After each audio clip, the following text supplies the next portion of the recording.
മനുഷ്യന് വലിയ പ്രാധാന്യം നൽകിയ മതമാണ് പരിശുദ്ധമായ ഇസ്ലാം. വലഖദ് കറംനാ ബനി ആദം, ആദം സന്തതികളെ ഞാൻ ബഹുമാനിച്ചിട്ടുണ്ട് എന്ന വിശുദ്ധമായ ഖുർആനിന്റെ വചനങ്ങൾ അവിടെ മതത്തിലേക്ക് വിരൽ ചൂണ്ടിക്കൊണ്ടല്ല വിശുദ്ധമായ ഖുർആൻ പ്രഖ്യാപിച്ചത്. മറിച്ച് വലഖദ് കറംനാ ബനി ആദം, ആദം സന്തതികളെ മനുഷ്യ സമൂഹത്തെ നാം ബഹുമാനിച്ചിട്ടുണ്ട് എന്നാണ് ഉടയ തമ്പുരാനായ സൃഷ്ടാവിന്റെ പ്രഖ്യാപനം. പ്രിയപ്പെട്ടവരെ, നമുക്കറിയാം ഇന്നത്തെ വർത്തമാന കാലഘട്ടത്തിൽ വർഗീയത കൊടികുത്തി വായുന്നൊരു ലോകത്താണ് നാം ഒക്കെ ജീവിച്ചുകൊണ്ടിരിക്കുന്നത്. ഡിസംബർ 10 വരുന്ന സമയത്ത്, ഓരോ വർഷവും ഡിസംബർ 10 കടന്നു വരുന്ന സമയത്ത് മനുഷ്യാവകാശ ദിനമായി കൊണ്ട് ലോകം ആചരിച്ചു കൊണ്ടിരിക്കുകയാണ്. എന്നാൽ ഇന്ന് പലപ്പോഴും മനുഷ്യന്റെ അവകാശങ്ങളെ ഇന്ന് ധ്വംസിച്ചു കൊണ്ടിരിക്കുകയാണ്. മനുഷ്യന് വിശ്വാസപരമായ അവകാശങ്ങളുണ്ട്, അവന് ജീവിക്കാനുള്ള അവകാശങ്ങളുണ്ട്, അവന് ആരോഗ്യപരമായ അവകാശങ്ങളുണ്ട്. ആക്രമണങ്ങളിൽ നിന്ന് അവന്റെ ശരീരത്തെയും അവന്റെ സമ്പത്തിനെയും സംരക്ഷിക്കുക എന്നത് മനുഷ്യന്റെ അവകാശങ്ങളിൽപ്പെട്ടതാണ്. 14 നൂറ്റാണ്ടുകൾക്ക് മുമ്പ് പ്രവാചകർ സല്ലല്ലാഹു അലൈഹി വസല്ലമ തങ്ങൾ അറഫ മൈതാനിയിൽ വെച്ചുകൊണ്ട് ജനലക്ഷങ്ങൾ അഭിസംബോധന ചെയ്തുകൊണ്ട് അവിടുന്ന് സമൂഹത്തിന്റെ മുമ്പിൽ വിളിച്ചു പറഞ്ഞത് മാനുഷിക മൂല്യങ്ങളുടെ ഉയർത്തെഴുന്നേൽപ്പിന് വേണ്ടിയുള്ള സന്ദേശങ്ങളായിരുന്നു. നിങ്ങൾ ഈ ദിവസത്തിന്റെ പവിത്രത പോലെ തന്നെ നിങ്ങളുടെ വ്യക്തിത്വത്തിന് പവിത്രതയുണ്ട്, നിങ്ങളുടെ സമ്പത്തിന് പവിത്രതയുണ്ട്, നിങ്ങളുടെ രക്തത്തിന് പവിത്രതയുണ്ട്, നിങ്ങളുടെ അഭിമാനത്തിന് പവിത്രതയുണ്ട് എന്ന സന്ദേശങ്ങളായിരുന്നു. അതുകൊണ്ട് തന്നെ ഒരാളെയും ആക്രമിക്കാൻ ഒരു മതവും ഇവിടെ പഠിപ്പിക്കുന്നില്ല. എല്ലാ മതങ്ങളും പഠിപ്പിക്കുന്നത് സമാധാനമാണ്, ശാന്തിയാണ്, സഹിഷ്ണുതയാണ്. അതുകൊണ്ട് തന്നെ ഈ കടിച്ചു കീറുന്ന അല്ലെങ്കിൽ അക്രമങ്ങൾ അരങ്ങുവായുന്ന ഈ വർത്തമാന കാലഘട്ടത്തിൽ കേരള മുസ്ലിം ജമാഅത്തിന് സമൂഹത്തിന്റെ മുമ്പിൽ സമർപ്പിക്കാനുള്ള സന്ദേശവും ചേർത്ത് നിർത്തലിന്റെ സന്ദേശമാണ്, സമാധാനത്തിന്റെ സന്ദേശമാണ്. എവിടെയാണ് അക്രമങ്ങൾ രൂപപ്പെടുന്നത്?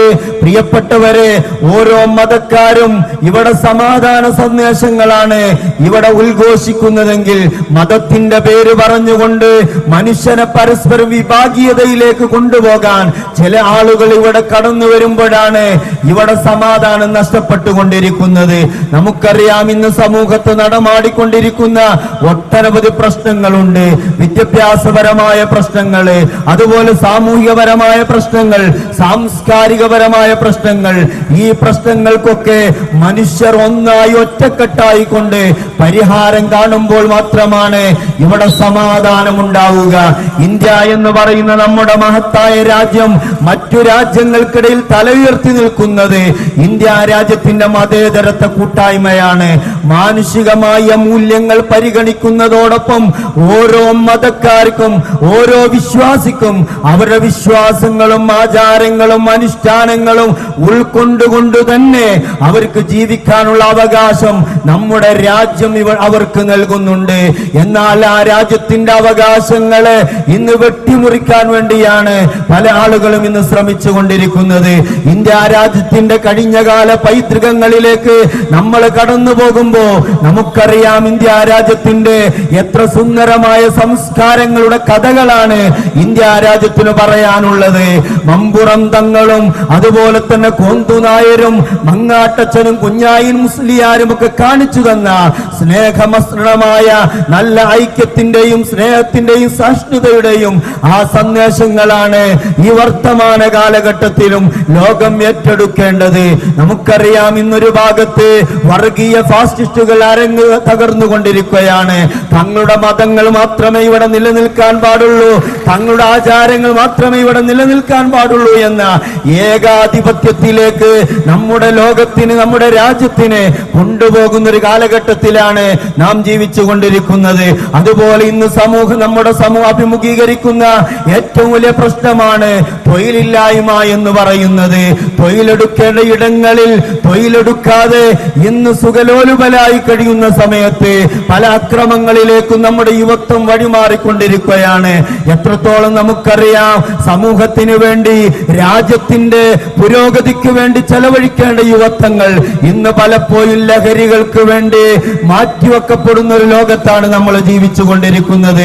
അതുകൊണ്ട് നമ്മുടെ രാജ്യത്തിന്റെ സമാധാനത്തിനു വേണ്ടി, നമ്മുടെ നാടിന്റെ ഐക്യത്തിനു വേണ്ടി, നമ്മുടെ രാജ്യത്തിന്റെ സാമൂഹിക സാംസ്കാരിക പൈതൃകങ്ങളെ നിലനിർത്തുന്നതിനു വേണ്ടി മനുഷ്യരെന്ന നിലക്ക് ഒരുമിച്ച് ചേർന്ന് നിന്നുകൊണ്ട് പ്രവർത്തിക്കാൻ നമ്മളൊക്കെ മുന്നോട്ട് വരണമെന്ന് മാത്രം പറഞ്ഞുകൊണ്ട് കേരള മുസ്ലിം ജമാഅത്തിന്റെ നേതൃത്വത്തിൽ ഇന്ത്യൻ ഗ്രാൻഡ് മുഫ്തി സുൽത്താനുൽ ഉലമ കാന്തപുരം എ പി അബൂബക്കർ മുസ്ലിയാർ ഈ വരുന്ന ജനുവരി 1-ാം തീയതി മുതൽ 17-ാം തീയതി വരെ കാസർഗോഡ് മുതൽ തിരുവനന്തപുരം വരെ നടത്തുന്ന കേരള യാത്രയുടെ സന്ദേശം വിളിച്ചോതിക്കൊണ്ട് ഈ വരുന്ന 20-ാം തീയതി ശനിയാഴ്ച കാലത്ത് 10 മണിക്ക് ആര്യമ്പാവ് ജംഗ്ഷനിൽ കേരള മുസ്ലിം ജമാഅത്തിന്റെ സംസ്ഥാന ഉപാധ്യക്ഷൻ മാരായമംഗലം ഉസ്താദ് നയിക്കുന്ന ജില്ലാ സന്ദേശയാത്രയുടെ സ്വീകരണം ഈ വരുന്ന 20-ാം തീയതി ആര്യമ്പാവ് സെന്ററിൽ വെച്ച് നടക്കുമ്പോൾ അതിലേക്ക് ഈ പ്രദേശത്തുള്ള മുഴുവൻ ആളുകളുടെയും മഹനീയ സാന്നിധ്യം ഒരിക്കൽ കൂടി ക്ഷണിച്ച് ഞാൻ എന്റെ വാക്കുകൾ അവസാനിപ്പിക്കുകയാണ്. അസ്സലാമു അലൈക്കും.